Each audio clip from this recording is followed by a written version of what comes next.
penting dalam masalah melihat isu Palestina itu, jangan kita lihat, kalau pakai istilah Al-Quran, jangan kita lihat mutasyabihatnya. Kita lihat muhkamatnya saja. Ya, yang jelas-jelas. Yang jelas-jelas saja.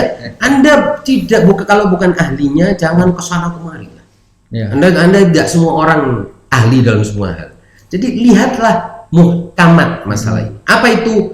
Ada bangsa yang dijajah, yang ternyata bangsa yang dijajah ini tidak mau dijajah, tidak sudi dijajah, dan siap melawan dan mau berkorban untuk mendapatkan kemerdekaannya. Ini di satu sisi. Nggak usah dikaitkan ada Iran, ada ini Hizbullah, nggak usah. Ini ada bangsa seperti ini. Selesai. Satu.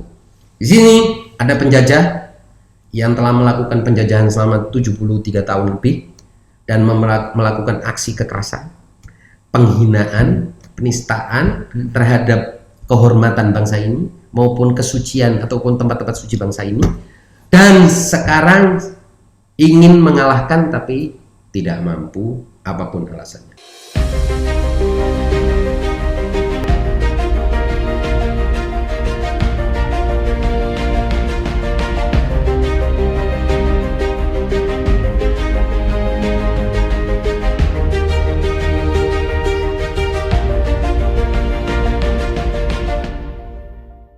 Bismillahirrahmanirrahim. Assalamualaikum warahmatullahi wabarakatuh. Waalaikumsalam. Para pemirsa, kami kembali di channel Kupas dalam pembahasan soal politik Timur Tengah.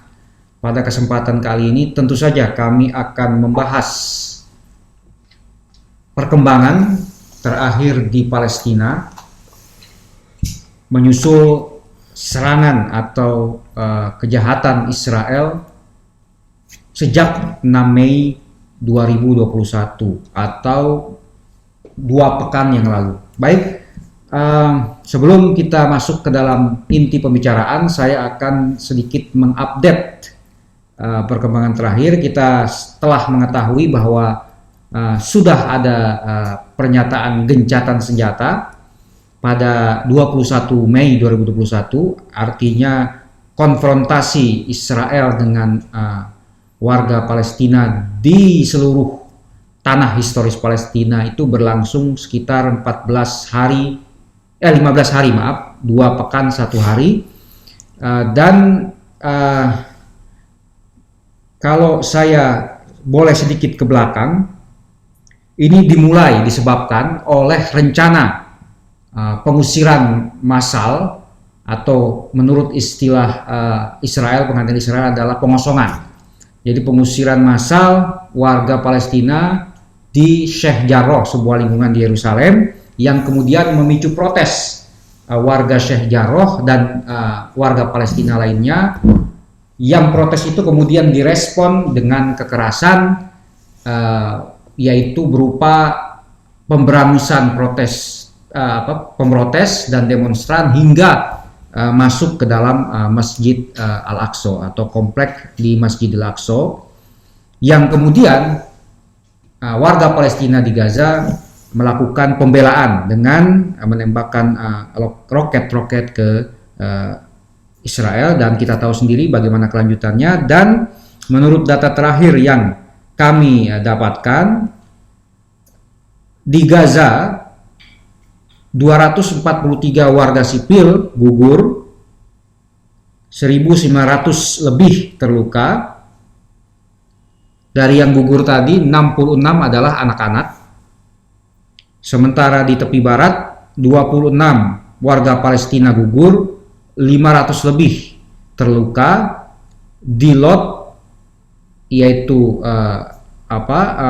batas Palestina tahun 48 di dalam Israel, 1 warga Palestina gugur, dan di Yerusalem 1.000 warga Palestina terluka dan 23 warga Palestina ditahan oleh otoritas pendudukan Israel.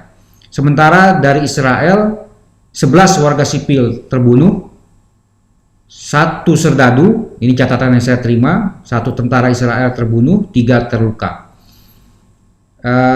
Dan di Gaza 72.000 warga Palestina harus mengungsi, dan ini ironinya adalah bahwa sebagian besar penduduk Gaza itu pengungsi dari wilayah-wilayah batas Palestina tahun 48. Ada yang mengatakan sebagian besar berasal dari selatan Israel. Mereka harus mengarungi tahun 48 itu Laut Mediterania untuk sampai ke Gaza. Mereka pengungsi di Gaza dan kini mereka harus mengungsi berkali-kali. Demikian para pemirsa, update kami tentang konfrontasi Israel dan warga Palestina pada 2021 ini. Baik, setelah hadir di samping saya Ustadz Musa Kazim. Ustadz, kita mulai dengan topik pertama soal gencatan senjata. Ya. Dilaporkan kedua kubu Palestina dan Israel mengklaim kemenangan. Sebenarnya apa sih yang didapat dari pihak Palestina, kelompok perlawanannya, dan apa yang didapat oleh Israel, tentara pendudukan Israel? Ya, sebelum bicara tentang hasil atau capaian dari masing-masing pihak yang mengklaim kemenangan, tentunya seperti biasa dalam semua peperangan yang berbabak-babak atau berepisode-episode seperti ini, tentu masing-masing pihak akan mengklaim kemenangannya, dan itu sah. Tapi tinggal kita lihat secara objektif, secara logis, dan juga secara strategis dan taktisnya bagaimana.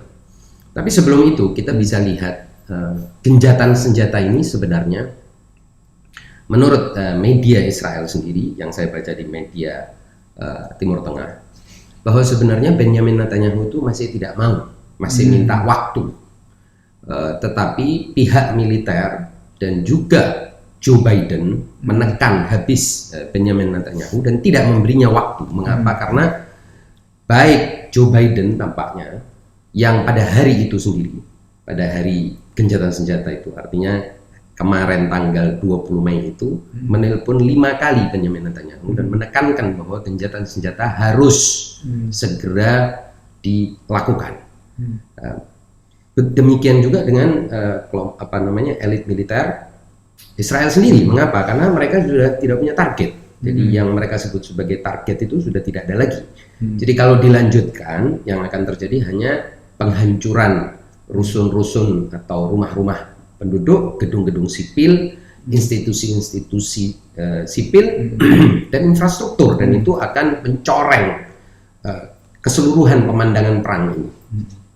Oleh sebab itu kemudian militer yang menekan Benjamin Netanyahu, dan Benjamin Netanyahu kan ingin ada satu keuntungan politik buat dia, tapi kita bisa pastikan bahwa itu tidak akan terjadi. Dan bisa dilihat dari mana?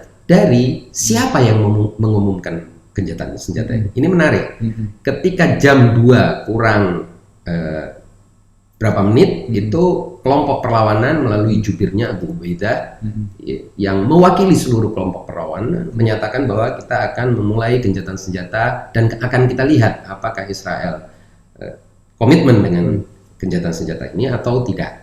Jadi kita tetap akan meluncurkan atau mempersiapkan peluncuran roket-roket, tapi kalau Israel melaksanakan bagiannya dari gencatan senjata, yakni tidak menembak di Gaza, maka kita akan melakukan gencatan senjata dan efektiflah gencatan senjata itu. Nah, yang menarik, di sisi lain tidak ada satupun pejabat Israel yang mengumumkan gencatan senjata. Itu kan berarti menunjukkan bahwa gencatan senjata ini sebuah kekalahan. Artinya tidak ada yang punya muka. Istilahnya itu tidak ada yang cukup punya harga diri untuk menyampaikan gencatan senjata. Satu-satunya yang mengumumkan adalah juru bicara kelompok perlawanan di Gaza. Tapi di sisi lain, tidak lama setelah gencatan senjata efektif jam 2 pagi 21 Mei, itu yang mengumumkan justru Joe Biden dari Gedung Putih. Nah, ada klaim juga keberhasilan Amerika. Ada klaim Amerika bahwa mereka berhasil nih memediasi gencatan senjata. Ya, terserah, itu kan klaim pihak Amerika, tetapi di sisi Israel sendiri, elitnya itu tidak ada yang dan ini tidak pernah terjadi sebelumnya. Setiap kali ada gencatan senjata, tentunya masing-masing pihak menyatakan dong gencatan senjata. Itu satu sisi dari pemandangan. Jadi pengambil alihan gencatan senjata oleh Joe Biden ini menunjukkan adanya suatu keretakan dan keputusan yang tidak terkoordinasi atau suatu pemaksaan oleh pihak Joe Biden dan juga sebetulnya pihak militer yang kemudian memberikan sepertinya mandat kepada Joe Biden untuk mengumumkan menunjukkan terjadinya gencatan senjata. Di satu sisi seperti itu, di sisi lain kita lihat Abu Ubaidah sebagai jubir dari kelompok perlawanan secara seksama, cermat dan secara pede lah gitu mengumumkan gencatan senjata dan menyatakan, yang menarik menyatakan apa? Bahwa gencatan senjata ini ditawarkan oleh kita atas usulan dari mediasi Arab tanpa menyebut negara. Artinya dia juga ingin mengatakan dalam kalimat itu bahwa sebetulnya gencatan senjata ini bukan kita yang cari.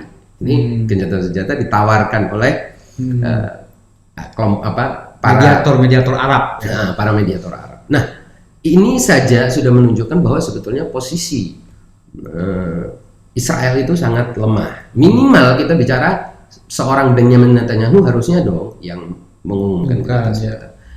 Di samping bahwa di detik-detik, kebetulan saya mengikuti itu live di Al Jazeera dan Al Mayadin dan TV-TV Arab lainnya, Al Ghad ya, terus kemudian juga ada yang TV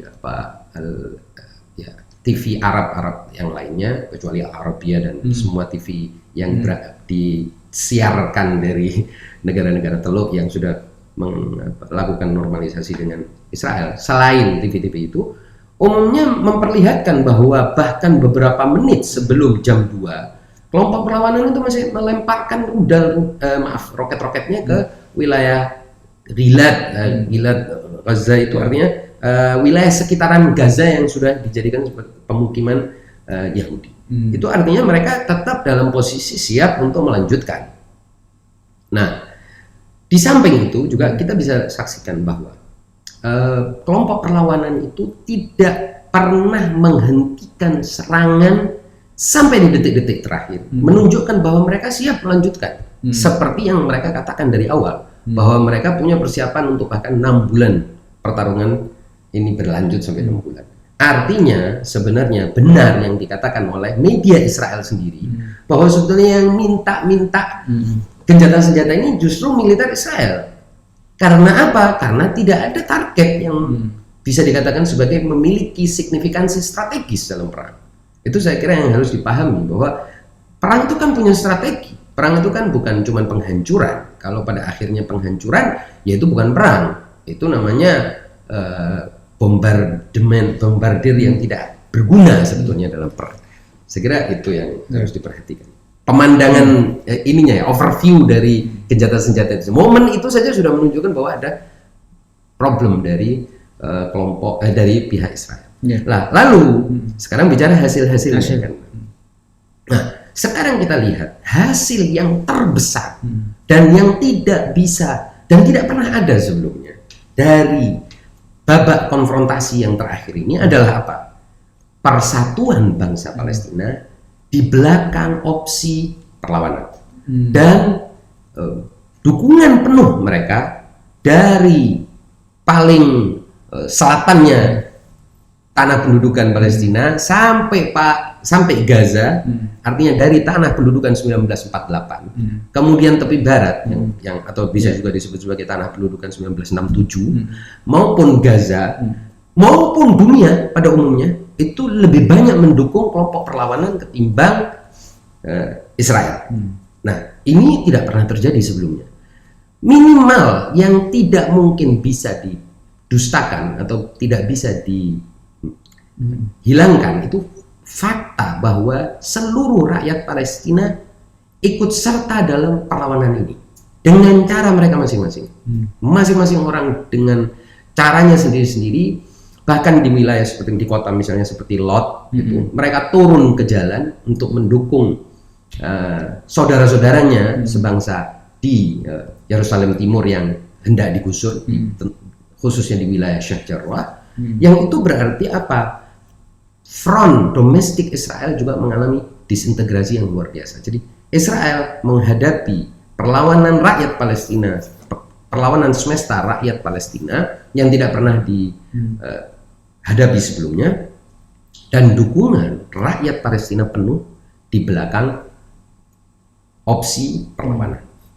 Sebelum kembali ke soal tadi fenomena baru persatuan perlawanan Palestina dari berbagai kalangan, saya ingin antum menjelaskan apa hasil konkret yang didapat kelompok perlawanan dari gencatan senjata ini, karena kita tahu tuntutan awal mereka adalah agar Israel menghentikan aneksasi dan pengusiran massal di Yerusalem Timur? Begini, tuntutan-tuntutan itu kalaupun diabaikan oleh Israel tidak menghilangkan hasil nyata dan hasil strategis ya. Kita bicara hasil strategis bersatunya seluruh bangsa Palestina yang semula dianggap sudah mayit, sudah jenazah, khususnya mereka yang hidup di wilayah 1948 dianggap oleh Israel dan media pada umumnya, bahkan kita yang tidak begitu paham atau yang paham pun menganggap tidak pernah ada pergolakan di tanah 1948 itu. Bahkan mereka itu oleh Israel maupun oleh media pada umumnya kan disebut sebagai orang Arab Israel. Nah kini mereka menyatakan enggak, kita bukan Israel, kita ini bangsa Palestina. Kita orang Palestina. Buktinya apa kita orang Palestina? Dan mereka tidak melupakan identitas itu. Buktinya apa? Kita bergerak untuk Masjidil Aqsa. Kita bergerak untuk saudara-saudara kita yang berada di tepi barat. Kita bergerak juga untuk mendukung saudara-saudara kita yang ada di Gaza. Artinya ini sebuah fenomena yang tidak pernah ada sebelumnya. Dan mereka mendukung kelompok perlawanan.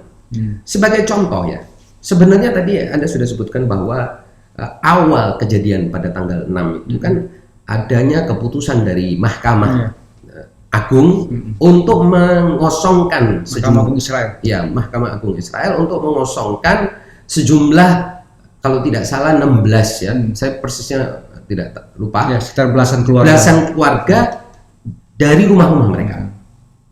Nah, kemudian terjadi aksi protes untuk menolak keputusan Mahkamah Agung itu, dan berkembang protes itu beberapa hari dari mulai tanggal 6 itu sampai tanggal 10. Nah, tanggal 10 itulah kita mendengar ya, ketika mereka terjadi bentrokan di wilayah Masjidil Aqsa, kita mendengar teriakan ribuan orang setidaknya memanggil-manggil nama Muhammad Ad-Daif itu. Jadi mereka memanggil-manggil Muhammad Ad-Daif yang tidak lain adalah komandan tertinggi militer Hamas. Artinya orang-orang yang semula dianggap sebagai kelompok basis Fatah yang tidak menginginkan perlawanan bersenjata, melainkan hanya ingin melakukan diplomasi, negosiasi perdamaian dan lain sebagainya, dan memilih opsi itu, justru orang-orang ini memanggil nama Muhammad Ad-Daif untuk menolong Al-Aqsa yang menurut warga Palestina yang ada di sekitar situ telah dinistakan oleh polisi Israel. Nah, kemudian muncullah Abu Ubaidah memberikan ultimatum. Kalau sampai jam berapa gitu, jam saya persisnya lupa, jam sekian, Anda tidak mengosongkan, maka kami akan menyerang wilayah pendudukan Palestina. Artinya kami akan menyerang Israel, kan gitu. Dan benar, 10 menit setelah deadline, langsung 130 roket dilontarkan ke Gaza. Dan itu artinya apa? Artinya ada talahum ya, ada koordinasi, ada kembali integrasi. Nah, ini hasil yang luar biasa menurut saya. Integrasi antara perlawanan sipil dan perlawanan bersenjata. Satu, integrasi antara mereka yang selama ini disebut sebagai Arab Israel, mereka ternyata bukan Arab Israel, mereka itu Arab Palestina.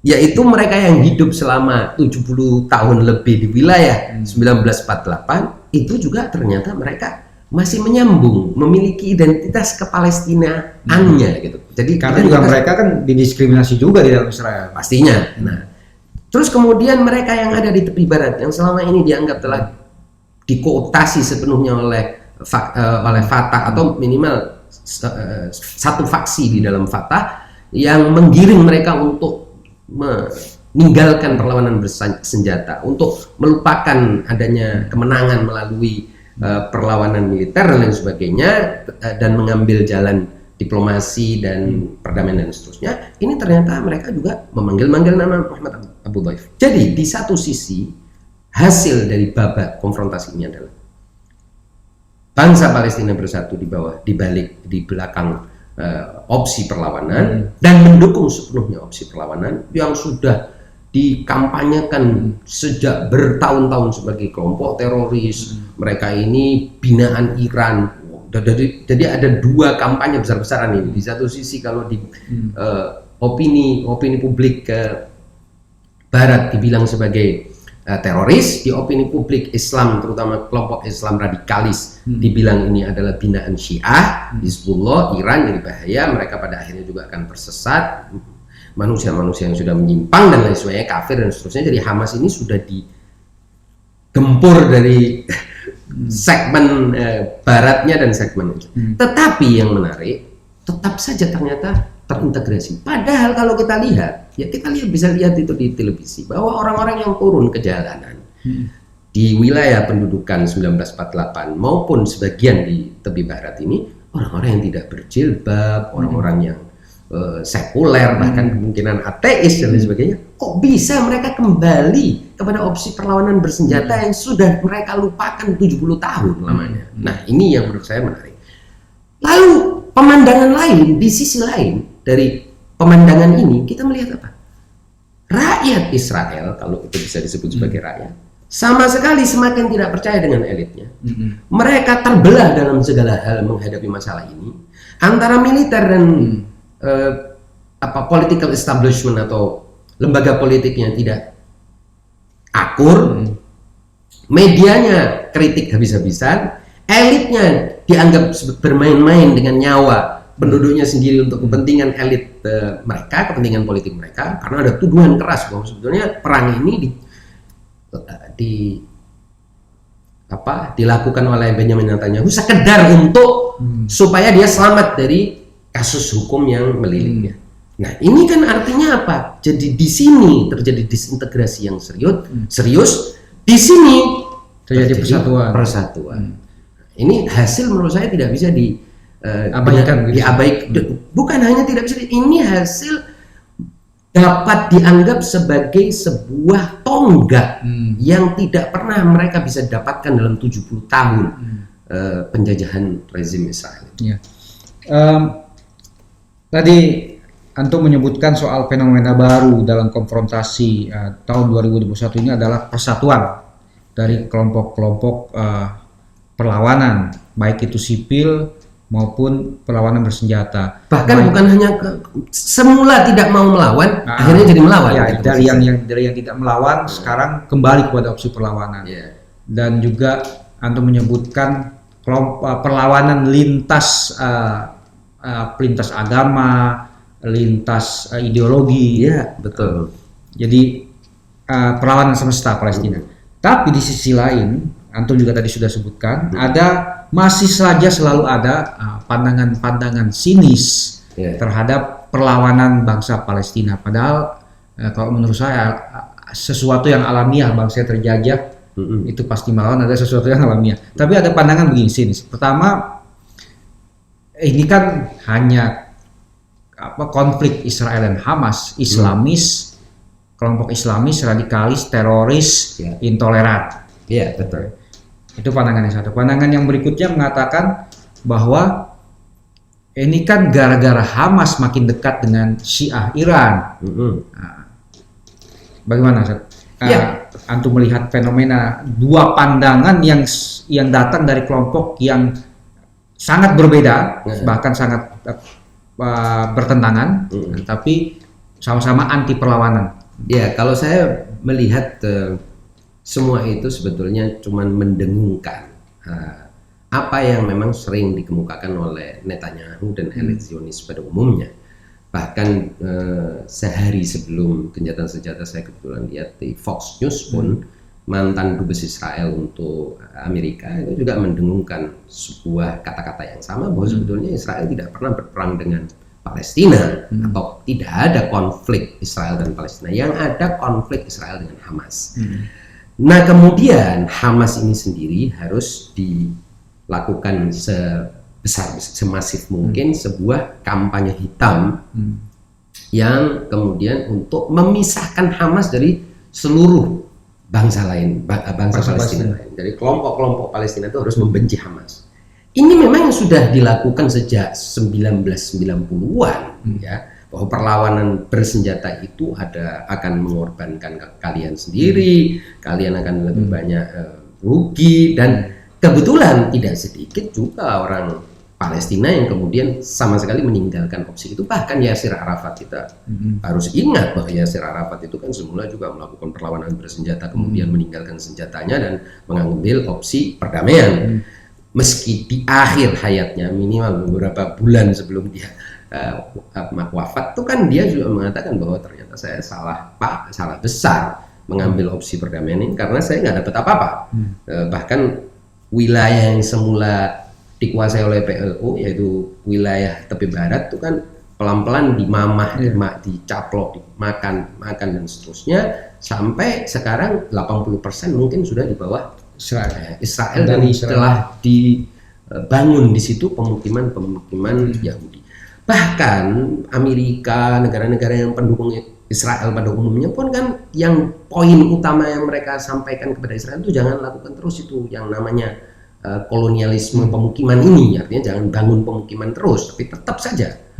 Padahal partner waktu itu adalah Yasir Arafat yang semula mengangkat senjata untuk membebaskan negerinya, tapi kemudian meninggalkan senjata dan menggunakan diplomasi. Artinya setelah sekian puluh tahun kampanye hitam terhadap Hamas dan semua kelompok perlawanan, baik dengan mengatakan bahwa Hamas ini sebenarnya makhluk jadi-jadian, sebuah proksi dari Iran, dan karena Iran ini mensponsori terorisme di seluruh dunia di satu sisi. Nah, ini untuk narasi ini untuk siapa? Untuk publik Barat atau publik sekuler atau publik yang pragmatis lah. Udahlah, nggak usah pikir panjang. Ini pokoknya bukan bangsa, bukan manusia, ini teroris. Nah, oke, ini narasi untuk satu segmen masyarakat dunia. Satu segmen masyarakat dunia lain yang pastinya nggak akan mendengar media segmen ini, yaitu kelompok Islam radikalis. Nah, kelompok Islam radikalis ini dikampanyekanlah bahwa Hamas ini adalah binaan Iran, proksi Iran. Mereka ini boneka Iran, budak Iran, hanya punya fungsi untuk memperluas pengaruh Iran. Jadi sebenarnya dia bukan bangsa Palestina yang punya hakikat, punya realitas. Jadi realitas bangsa punya Palestina kehendak sendiri ya. Tidak punya kehendak sendiri. Nah, kemudian ya, sayangnya saya harus katakan bahwa sayangnya sebagian yang mengaku sebagai pendukung kelompok perlawanan, minimal yang merasa dirinya ingin membela Iran, justru juga mendengung-dengungkan isu ini, yaitu bahwa Hamas itu memang binaan Iran. Bahkan sampai ada yang menyebarkan misalnya Ismail Haniyeh lagi mencium tangan Said Ali Khamenei yang sebetulnya itu palsu, Photoshop dan buatan kelompok Zionis. Mengapa sebagian kita begitu ya? Mungkin dalam rangka mendukung Iran. Padahal itu sebetulnya retorika yang sama yang keluar dari mulut Netanyahu dan semua elit Israel. Nah, lalu jadi dua segmen ini dapat. Plus segmen yang mendukung poros perlawanan, jadi yang mendengung-dengungkan yang bahwa Hamas ini binaan Iran, rudal-rudal Hamas dari Iran, rudal-rudal Hamas semua nggak ada lah sebenarnya. Hamas itu bukan orang, nggak ada orang Palestinanya, walaupun semuanya orang-orang semua binaan, kerjanya hanya untuk sebuah agenda Iran dan seterusnya, Iranisasi Palestina secara umum. Nah, sayangnya sebagian kita juga mengeraskan, mengamplifikasi kampanye ini. Nah, lalu ini kan harusnya sudah mati ini Hamas. Harusnya bangsa Palestina secara keseluruhan yang berbeda ideologi dan juga publik Barat yang tidak suka dengan terorisme dan juga kelompok Islam radikalis yang tidak suka dengan Syiah, harusnya juga sudah membombardir Hamas dan memisahkan Hamas dari seluruh atau dari 85% masyarakat rakyat Palestina. Ternyata tidak kan. Jadi hasil perang ini, hasil konfrontasi kali ini memperlihatkan kepada kita sebagai pengamat dan juga kepada dunia bahwa ternyata tidak, bangsa Palestina itu bersatu. Bangsa Palestina itu ada, mereka punya kehendak sendiri, mereka punya senjatanya sendiri dan mereka siap melawan dan mereka merasa terjajah. Nah, ini yang tidak pernah terungkap sebelumnya. Nah, sekedar untuk juga menambahkan perspektif di sini.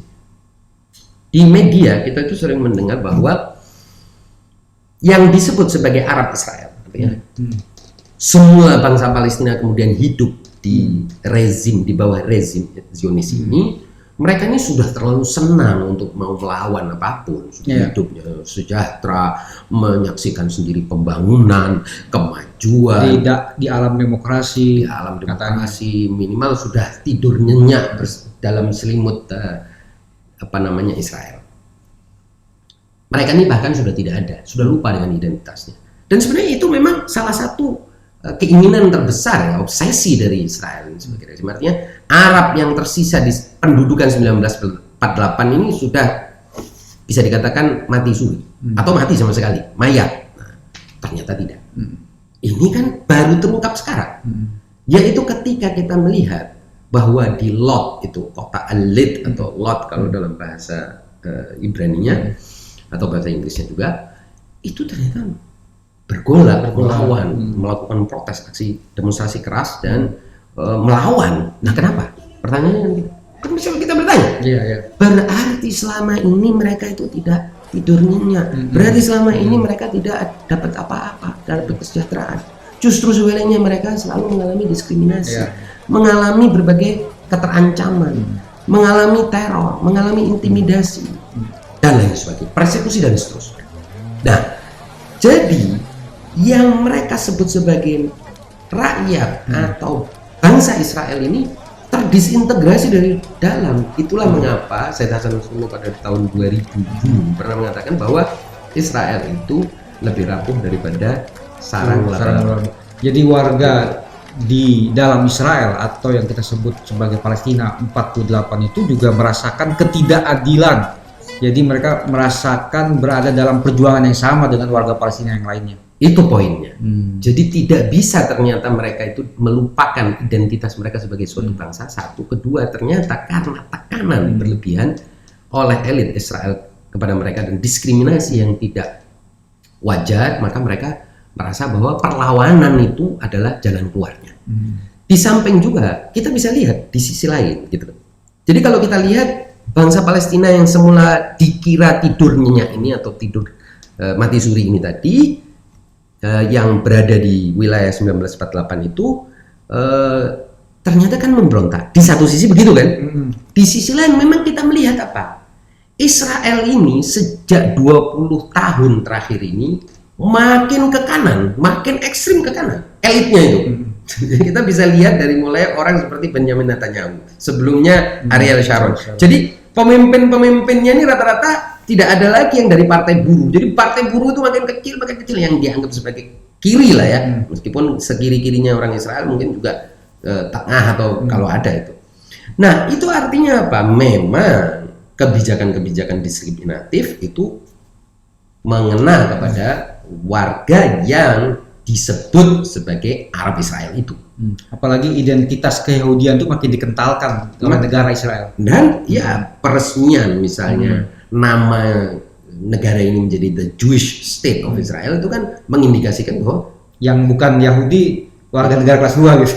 Bukan warga negara kelas 2 ya, Warga negara bukan warga negara. Bagaimana mau jadi warga negara dari sebuah Jewish State? Jewish State itu kan artinya ya for the Jews, ya kan, untuk orang-orang Yahudi. Dan itu sebetulnya menyebabkan mereka yang semula tertidur tidak bisa tidur nyenyak lagi dan akhirnya pada Mei pada babak konfrontasi sekarang ini melakukan perlawanan yang serius dan saya kira itu tidak akan berakhir. Jadi kalaupun ada gencatan senjata sekarang dengan Gaza atau dengan kelompok-kelompok perlawanan, yang di sini tidak akan bergencatan senjata. Mengapa? Karena dia bagian dari warga. Dan inilah yang disampaikan oleh Tamim Barghouti, seorang penyair Palestina, yang mengatakan bahwa kehancuran Israel itu lebih utama disebabkan oleh suatu pemberontakan dan pembangkangan sipil dan disintegrasi ketimbang rudal-rudal Hamas yang mungkin bisa ditahan oleh Iron Dome dan lain sebagainya.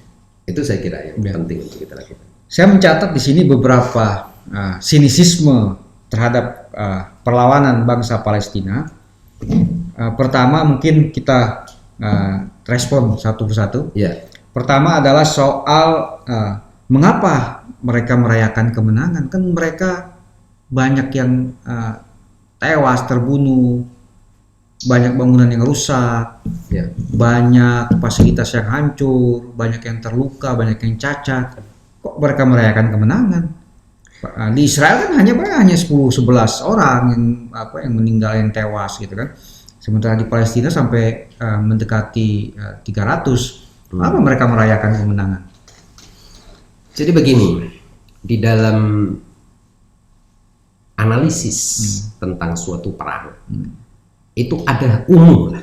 Jadi umumnya orang yang tidak mendalami masalah, umumnya orang yang dangkal, ya, superficial, itu akan terjebak pada apa yang disebut sebagai McNamara fallacy. McNamara fallacy itu berasal dari nama seorang Menhan, ya, mantan Menhan Amerika, McNamara namanya, yang mengatakan, Robert McNamara itu yang mengatakan bahwa cukup untuk membuktikan kemenangan kita adalah dengan menghitung berapa banyak bangkai musuh atau mayat musuh. Jadi body count istilahnya. Berapa banyak musuh mati? Oh, 1000, 1500, ya cukup, kita menang. Nah, kemudian para peneliti dan juga ahli, ya, yang melihat perang secara lebih ilmiah, akademis, objektif, komprehensif dan lain sebagainya, seperti layaknya suatu penelitian ilmiah, menemukan bahwa itu fallacy, itu adalah suatu kesalahan berpikir, kesesatan berpikir.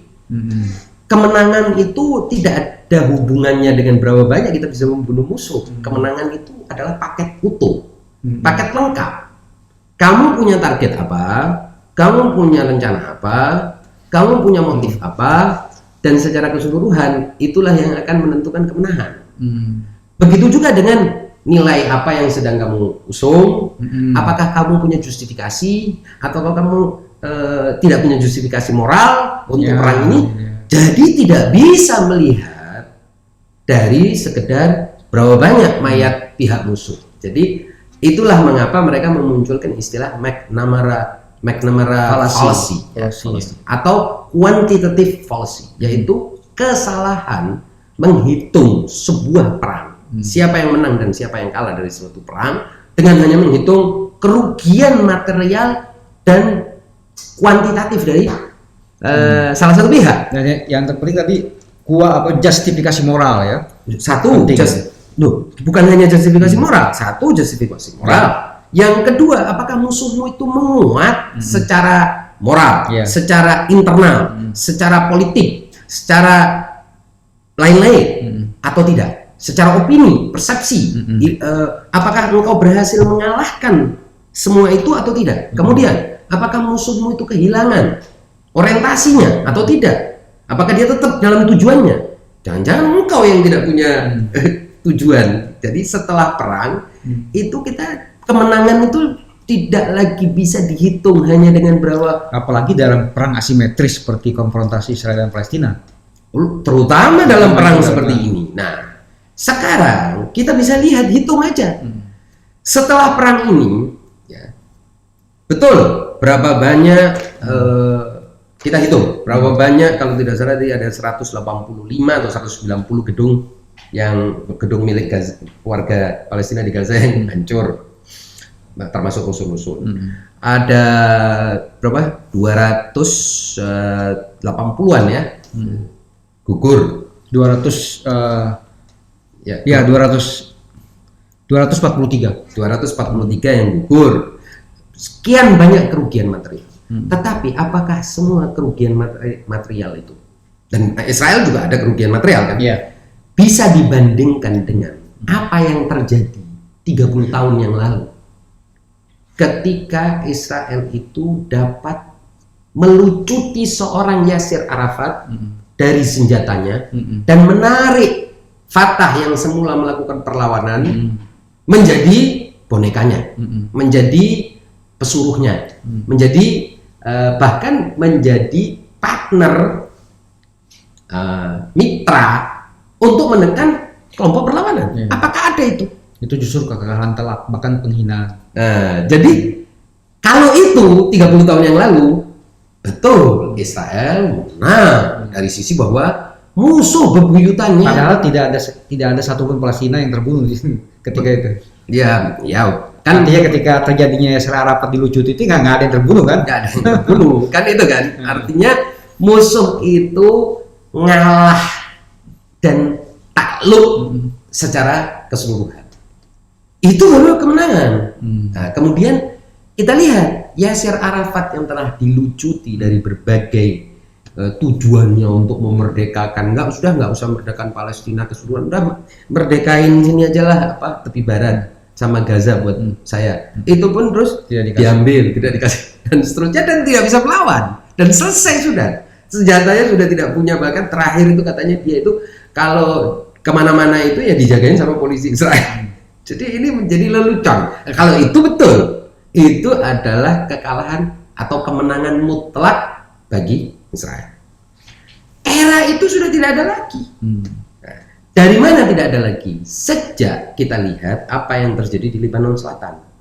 Israel itu keluar dari Lebanon, tentara Israel keluar dari Lebanon Selatan pada tahun 2000 itu dalam keadaan terbirit-birit, lari, karena masih dalam gempuran roket kelompok perlawanan Hizbullah. Dan apa yang terjadi selanjutnya mulai dari tahun 2006 di Gaza ketika di Lebanon maksud 2006. Oh, 2006 ya. Terus kemudian di Gaza 2008, 2014 dan sekarang 2021. Dalam 4 pertarungan terakhir ini, posisi Israel itu nggak bisa menaklukkan musuh itu, sudah tidak ada lagi.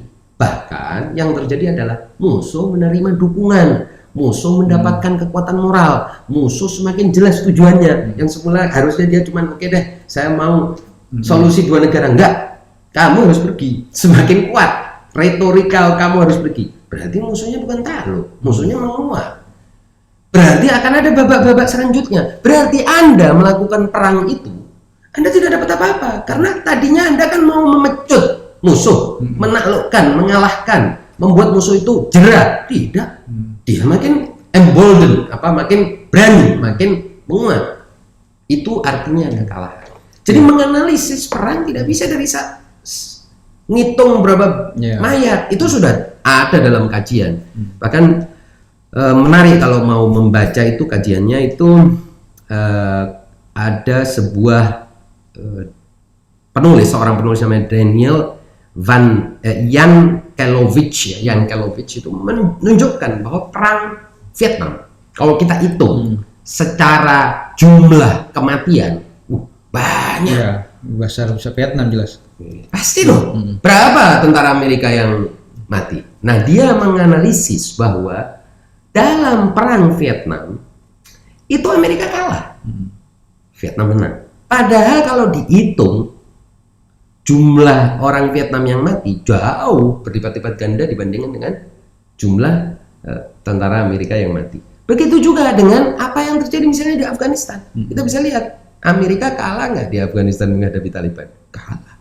Kenapa? Dia hengkang kok. Begitu juga dengan yang terjadi di Irak. Amerika kalah nggak di Irak? Ya kalah. Caranya, kamu kok gimana bisa bilang kalah? Ini kan kerusakan. Iya, yang penting kan orang yang datang untuk mencari sesuatu di sini, yaitu pendudukan, nggak berhasil. Dan bahkan target-targetnya meleset semua. Nah, jadi menganalisis perang itu harus paket utuh, semua dimensinya. Nah, sekarang kita lihat Israel. Dapat apa Israel dari perang ini? Dia menyatakan dia mau membungkam, membidas, menghabisi kelompok perlawanan. Tidak habis. Dari tahun 2008 Anda bombardir, sekarang 2021 ini rudalnya malah sampai ke Tel Aviv. Bahkan sampai ke airport paling Ramon. Ya, Ramon itu airport paling selatan. Ya. Dari paling ya kan sebelah sini ini kan utara. Ya kan utaranya Israel. Berarti paling selatannya. Paling ujung ya 200 kilo dari Gaza. Nah, kemudian airport Ben Gurion ditutup untuk beberapa hari. Tidak ada penerbangan. Kemudian simpati dunia membesar terhadap kelompok perlawanan dan tidak menganggap Israel. Bahkan beberapa hari ini kita menyaksikan orang-orang yang secara tegas menyatakan bahwa Israel itu tidak punya hak membela diri karena dia adalah penjajah dan lain sebagainya. Saya kira Semakin itu tidak posisi moral Israel semakin habis bahkan tabungan moralnya. di mata publiknya sendiri. Elit Israel itu di mata publiknya sendiri sampai ini menjadi salah satu poin perang ini adalah bahwa publik Israel lebih percaya Abu Ubaidah. Jadi kalau Abu Ubaidah bilang saya jam sekian akan membom meroket Tel Aviv, oleh sebab itu saya kasih waktu 2 jam. Itu penduduk Israel masuk ke. Padahal dulu ada istilah yang sering digungkan oleh Israel adalah bahwa tentara mereka adalah the most moral army. Ya makanya Tapi sekarang kehilangan moral karena hanya membunuh anak-anak, menghancurkan bangunan-bangunan sipil. Dan yang lebih menarik sebetulnya Pak Herman, kalau kita lihat kali ini itu Israel sudah belajar dari beberapa konfrontasi militer sebelumnya. Kalau dia bikin target, list target kayak waktu dia melawan Hizbullah, list targetnya itu terlalu banyak, menghancurkan seluruh fasilitas roket, menghancurkan infrastruktur militer, mengokupasi wilayah tertentu dari Libanus atau membunuh elit Hizbullah, bla bla bla bla, nggak ada satupun yang dapat. Terus kemudian menarik Sandra, melepaskan Sandra. Itu gak ada yang dapat kan? Nah, itu sekarang mereka sudah belajar itu. Jadi waktu serangan terhadap Gaza 2014, dia juga mau dalam rangka untuk Gilad Shalit itu kan, membebaskan Gilad Shalit. Ternyata Gilad Shalit tidak dibebaskan juga. Dan kekuatan perlawanan meningkat. Oleh sebab itu perang kali ini Anda cari tidak ada target. Ya, nggak ada target sama sekali. Makanya disebut sebagai al-harbul amya. Artinya ini buta. Sebuah perang buta. Tidak punya target. Kenapa? Karena militer Israel sudah ngomong sama Benjamin Netanyahu, nggak usah perang. Nggak bisa, kita nggak ada target. Apa target kita? Dan kritisisme juga datang dari media-media Israel. Jelas tuh. Terhadap perang ini. Ini perang yang oleh Yehuda Ahronot dalam editorial 19 Mei kemarin dinyatakan sebagai perang paling gagal dan perang paling bunuh. Karena itu tidak ada target dan tidak bisa menciptakan target. Berarti apa? Elit politiknya itu memaksa tentara tanpa ada sebuah instruksi yang jelas, memaksa cuman sekedar sudah pokoknya dirudal aja, diserang aja, dibom aja di sana. Dan itu tidak menyebabkan kemenangan apa-apa. Jadi lucu kalau orang bicara kemenangan di sini. Ini secara ilmiah ya. Kalau mau otot-ototan silakan lah. Kan ini kan kita bicara ilmiah berdasarkan pada bagaimana para akademisi, peneliti, ilmuwan bicara tentang suatu kemenangan dalam perang. Tapi kalau mau otot-ototan cuma sekedar kuat-kuatan di media dan silakan lah. Itu kita hindari. Intinya begitu kalau perang. Ya, ada lagi satu pernyataan lagi mengatakan bahwa Palestina dan Israel itu bukan urusan kita. Mungkin antum berminat menanggapi? Ya, kalau menurut saya itu begini ya. Kita itu kan membela siapa saja yang terjajah, tertindas. Itu justru karena itu bagian dari nilai-nilai moral, ideologi bangsa kita. Bukan sesuatu yang asing bagi bangsa kita. Jadi mereka yang bersimpati terhadap kaum tertindas, terjajah, itu adalah sesuatu yang berasal dari hakikat bangsa ini, dari hakikat moral bangsa ini, karakter bangsa ini. Dan karena karakter bangsa ini seperti ini, kita tidak bisa mengingkari mereka akan bersimpati kepada yang tertindas, pada yang lemah. Kebetulan Indonesia ini kan misalnya salah satu dari negara yang dianggap sebagai donatur terbesar terhadap kelompok di Palestina. Itu menunjukkan memang bangsa ini bangsa yang generous. Kalau kita peduli terhadap bangsa tertindas seperti Palestina, pendidikan karakter berhasil. Kalau yang nggak peduli, pendidikan karakternya perlu dipertanyakan. Dan berarti kita sedang menghancurkan bangsa kita sendiri. Karena khazanah bangsa itu moralnya, bukan tambang habis kan. Habis sebentar lagi habis. Kalau sudah habis terus mau apa? Mau perang saudara? Kan tidak. Nah, jadi generosity, jadi kedermawanan, kesiapan berkorban, kesiapan melayani yang lemah. Ini karakter bangsa ini, dan karena itulah bangsa ini seperti ini, sebaik ini, semakmur ini, sesejahtera ini, seadem ayem ini. Kalau Anda tanamkan yang lain, gak usah peduli, gak usah. Anda elit, wahai elit, Anda yang akan nanti dicaplok oleh bangsa yang Anda didik untuk keji dan kejam ini, nanti Anda yang dimakan. Siapa lagi yang dimakan kalau bukan Anda? Anda menanamkan, jangan peduli. Yang pertama yang tidak akan dia peduli adalah pejabatnya. Siapa lagi kalau bukan pejabatnya? Kamu yang pertama kali makan, saya habisin kamu, saya bakar rumah kamu. Muatak.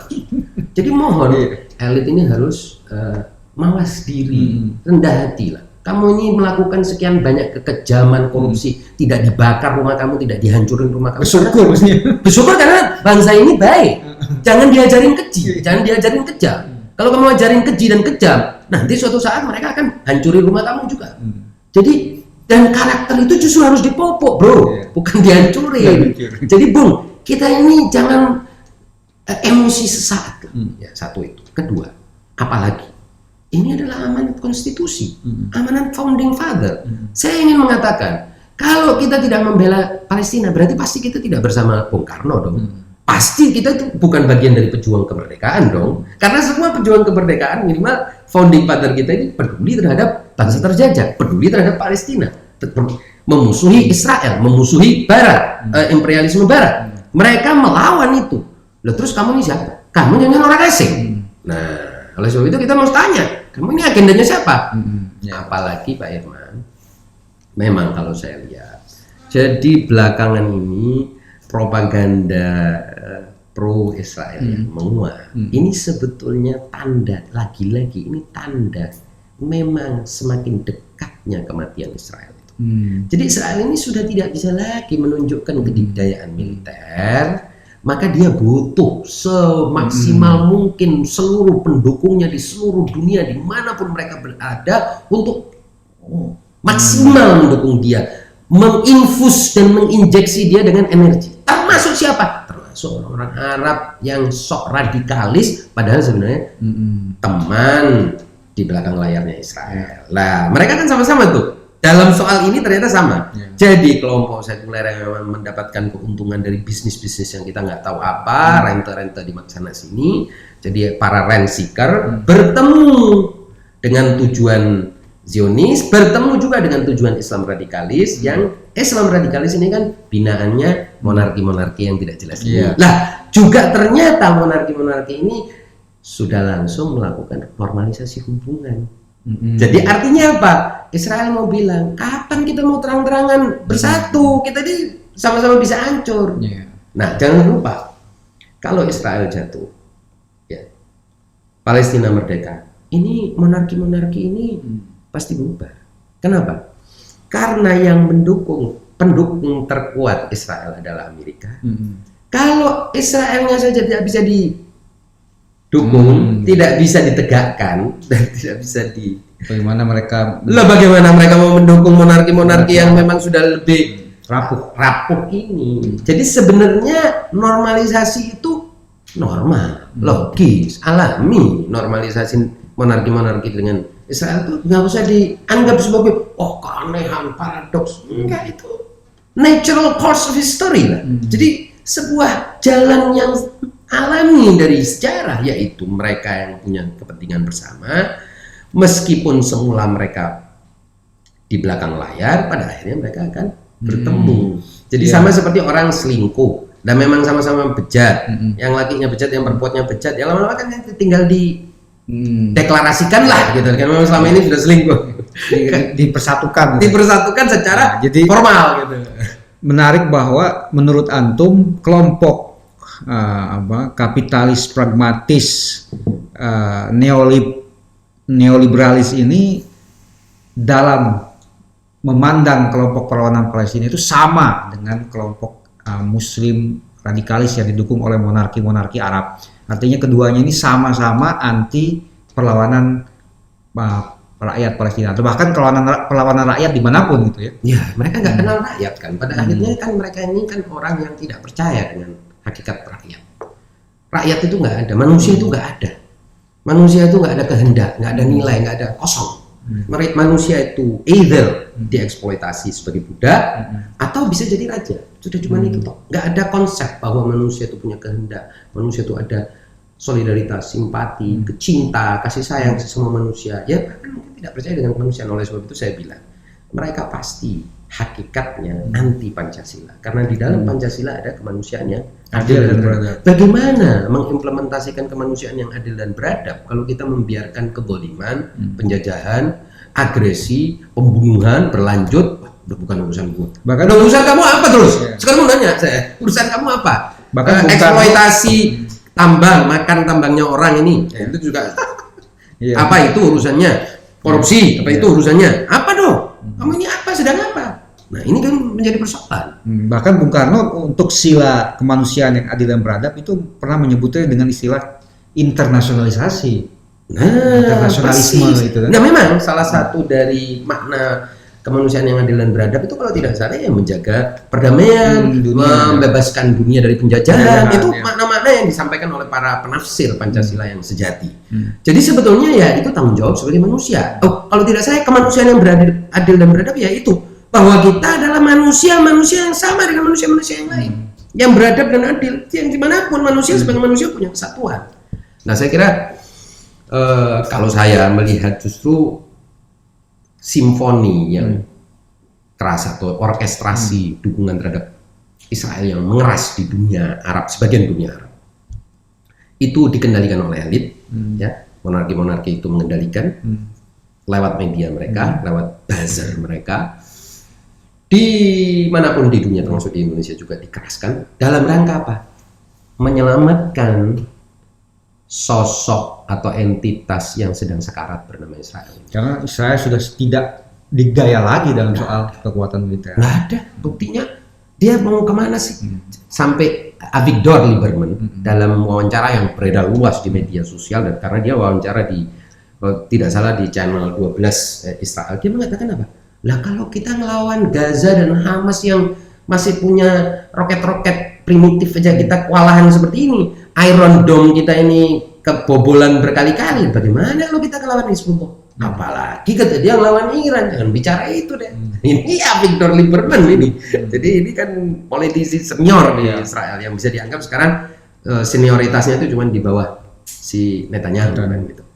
Oke, terakhir adalah soal Atum menyebut soal perlawanan semesta bangsa Palestina, lintas agama, lintas ideologi, menghadapi apa yang kita kenal dengan mantra solusi dua negara, yang sampai detik ini beberapa orang, sebagian kecil, tapi di Indonesia ini banyak, masih percaya pada solusi dua negara. Tapi sementara sebenarnya di kalangan analis-analis internasional itu sudah mengatakan bahwa solusi ini sudah tidak sudah tidak visible, sudah tidak viable lagi, tidak bisa hidup, tidak bisa operasional lagi lah, tidak bisa terlaksana. Saya kira begini, solusi dua negara ini kan solusi memang dari Amerika dan negara Barat pada awal akhirnya. Kenapa? Karena seperti yang kita lihat historically speaking, secara historis Pak Irman, jangan salah, orang-orang Yahudi ini kan tadinya di Eropa. Mereka kan mengalami penindasan bukan di Gaza. Mereka ini tahun 1920-an sampai 1945 ketika terjadi Holocaust, mereka di mana? Di Eropa. Kemudian, dan itu penindasan terhadap mereka, persekusi terhadap mereka, dan gelombang antisemitisme di Eropa itu sangat besar. Jadi mereka itu dibuang ke tanah Palestina. Anda bisa lihat sekarang di Google, insya Allah kalau nanti kita tayangkan ini, Anda bisa lihat bahwa orang-orang Yahudi ini tadinya datang itu dengan membawa Jerman telah mengkhianati kita, mohon Anda tidak mengkhianati kita dalam sebuah kapal besar ketika dia mau melipir atau tiba di Palestina, mendarat di Palestina. Nah, jadi sebenarnya bangsa Yahudi ini merupakan mimpi buruk bagi Eropa ketika itu karena menimbulkan persoalan. Nah, ketika mereka ke Palestina, awalnya mereka itu bagus, damai saja. Tiba-tiba mereka datanglah ideologi Zionisme yang mengatakan kepada mereka nggak cukup kita cuman terang-terang begini, kita harus bikin negara. Nah, usir penduduk setempat. Nah ini ide kotor ini datang dari imperialis, mempersenjatai mereka dan membentuk gangster atau milisi-milisi atau paramiliter itu, paramiliter bersenjata, milisi bersenjata, mulai teror orang Palestina mulai dari 1937-38 40, 47 Puncaknya sampai 48. puncaknya 1948 di mana 550.000 orang di zaman itu ya. Zaman itu ketika- sekarang keturunannya jutaan. enggak 550.000 di zaman tahun 1948 yang jumlah penduduk dunia barangkali cuma 3 miliar ya atau bahkan kurang. Saya tidak tahu karena Indonesia pada 1945 itu setahu saya 30 jutaan. Indonesia itu pada 1945 kalau tidak salah 30 atau Kita mungkin harus lihat lagi. ya tapi sekitar segitu Ya. 40-50 jutaan. Artinya itu jumlah masif Masih. diusir dari rumah mereka. Nah sejak itulah kolonialisme itu mengambil alih sebuah transfer yang semula mulus dari Eropa untuk tidak menjadi pengganggu di Eropa ke tanah Palestina.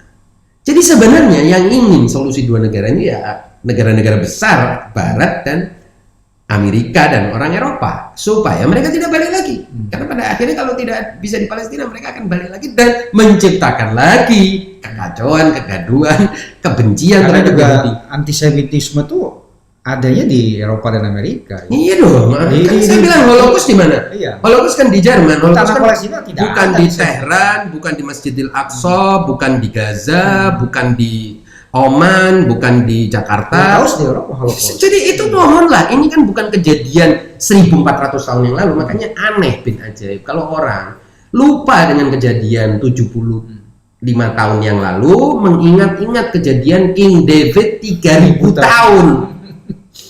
Why? Gitu kan? Maksudnya kenapa Anda harus mengingat 3000 tahun, Anda 75 tahun yang lalu sudah Anda lupakan. Iya, iya. Jadi kita ini logis saja. Nah, kemudian apa yang akan mereka paksakan? Yang mereka paksakan adalah, oke, solusi dua negara. Nah, solusi dua negara ini menurut saya itu paksaan dari Barat karena mereka tidak ingin adanya gelombang eksodus kembali ke Eropa yang bisa menjadi problem baru. Orang-orang Yahudi dikenal umumnya rentenir, orang-orang kaya, dan menyebabkan rakyat Eropa pada umumnya nggak suka. Dan jangan salah, belakangan ini skandal-skandal besar di Amerika, itulah barangkali juga kenapa solidaritas terhadap Palestina itu menguat di Amerika. Anda tahu ada Jeffrey Epstein. Epstein. Kemudian sebelumnya itu ada Bernie Madoff. Jadi skandal besar. Terus ada Weinstein itu. Wittgenstein ya. Ya, Apa? bukan Weinstein. Iya. Seorang produser dan Hollywood besar yang melakukan pelecehan seksual terhadap artis. Weinstein. Ya, Weinstein itu nanti bisa kita cek. Yang melakukan pelecehan seksual terhadap banyak itu artis Hollywood. Dan barangkali tanda-tanda itu bisa kita lihat apa? Artis-artis Hollywood tuh sekarang ini trending membela Palestina. Ya. Jadi jangan salah, kebencian terhadap bangsa Yahudi itu adanya di Barat. Jadi kalau kita bicara sekarang ini misalnya, makanya kita harus bersyukur kita itu hidup di tengah-tengah bangsa yang sangat bermoral seperti Indonesia. Kan tidak ada, sudah dibangkit-bangkitkan kebencian terhadap etnis tertentu, kita kan tidak bangkit. Tapi kalau di Eropa dan Amerika, kalau mereka lihat, oh oknum-oknumnya banyak nih, kebencian itu bisa bukan sekedar kebencian di dalam dada, tapi akan ada aksi-aksi kekerasan.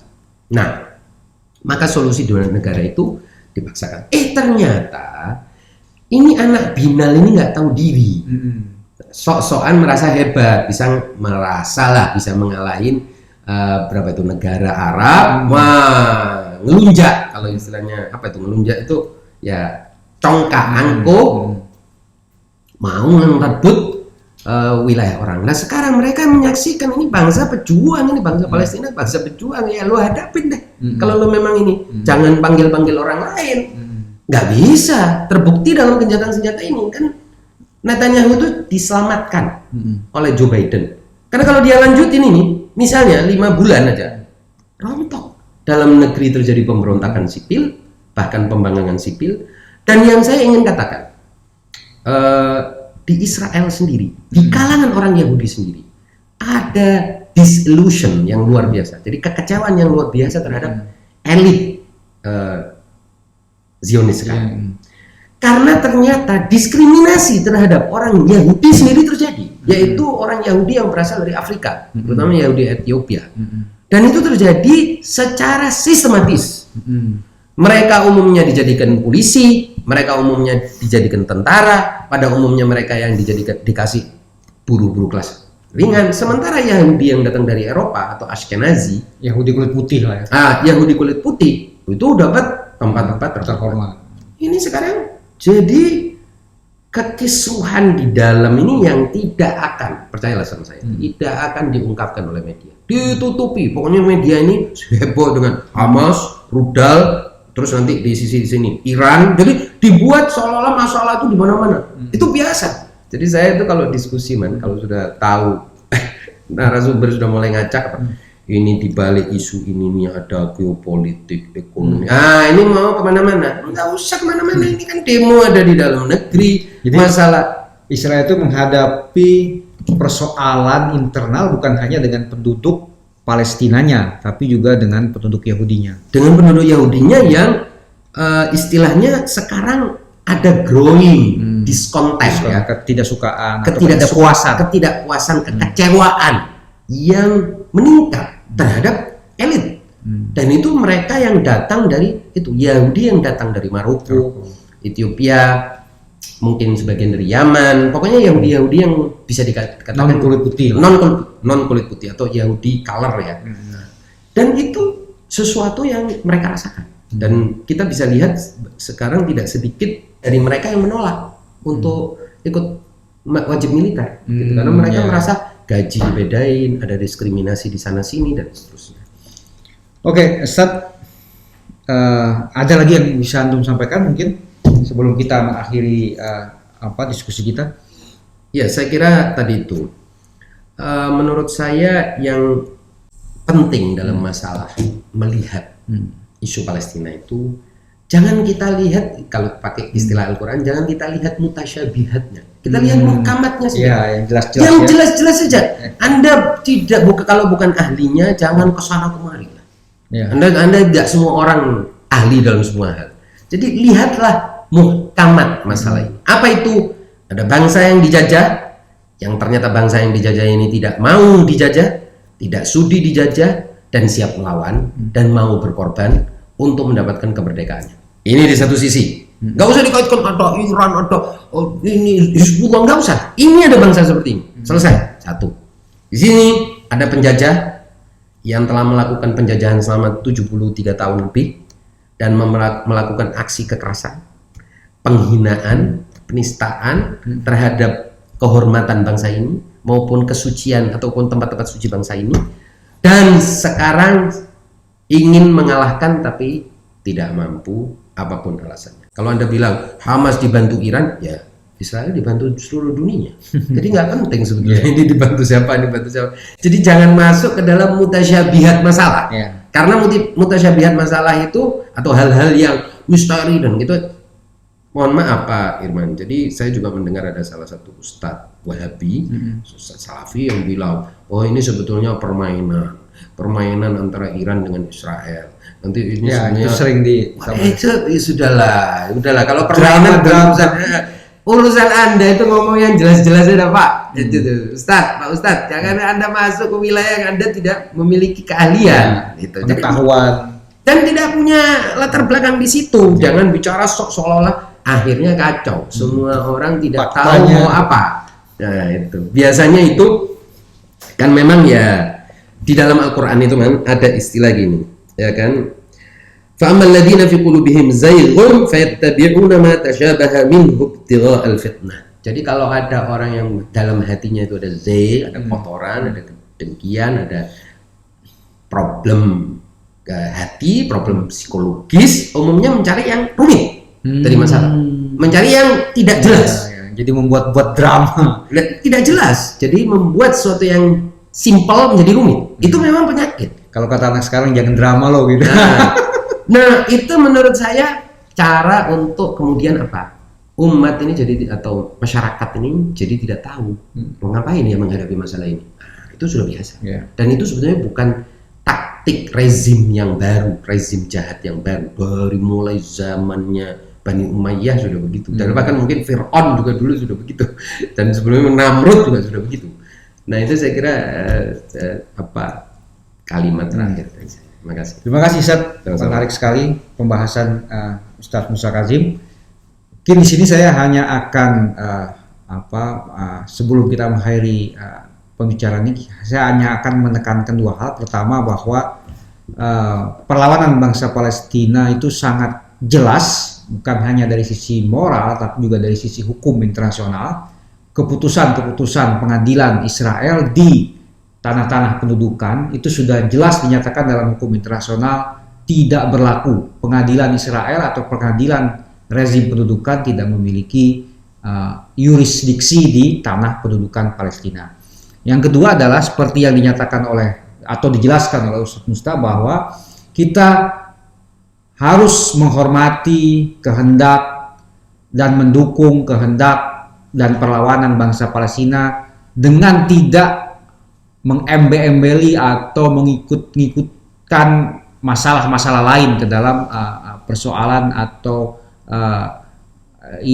perjuangan bangsa Palestina, seperti isu-isu politik atau geopolitik regional, isu-isu mazhab, isu-isu sektarian, dan isu-isu lainnya yang tidak berkaitan sama sekali dengan isu perjuangan bangsa Palestina. Demikian para pemirsa sekalian, kurang lebihnya kami mohon maaf.